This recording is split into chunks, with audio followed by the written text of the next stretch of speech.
The idea behind Feasting with Panthers was to invite our guests to enter a totally immersive theatrical world which was our Panther Hotel, and allow them to explore a reality which was heightened and which wouldn't immediately reveal itself to the guests.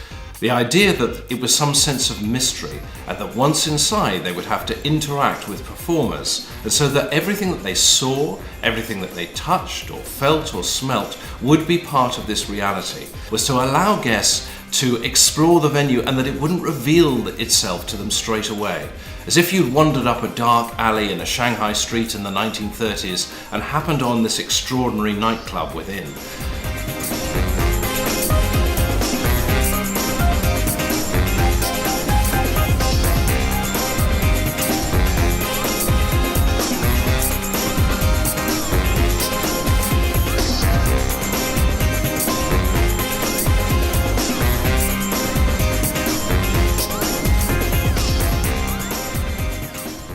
Our inspiration for the evening of Feasting with Panthers was to create a sense of old school glamour that was reminiscent of hotels of a bygone era. We had around 70 staff on site in the evening, 20 of which were chefs.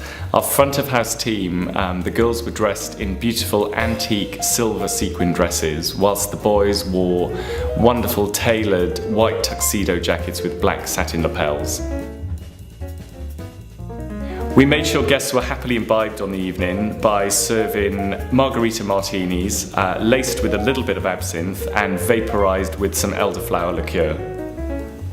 The food on the evening included little crystal champagne coupes that were filled with lobster tail, caviar and gold leaf. We served slider burgers of beef fillet with Perigord truffle, and also beetroot macaroons with goat's cheese and toasted walnuts. We created a wonderful dessert station to finish of edible terraria, which was a mixture of flora, fauna, birds, bees and insects, from which guests were served individual edible terrariums that were filled with a decadent chocolate truffle, edible flowers and popping candy. Adam was the one who proposed the Feasting with Panthers theme, and we knew from the beginning we wanted to get that sense of danger, and that isn't that easy with flowers. Flowers aren't very dangerous.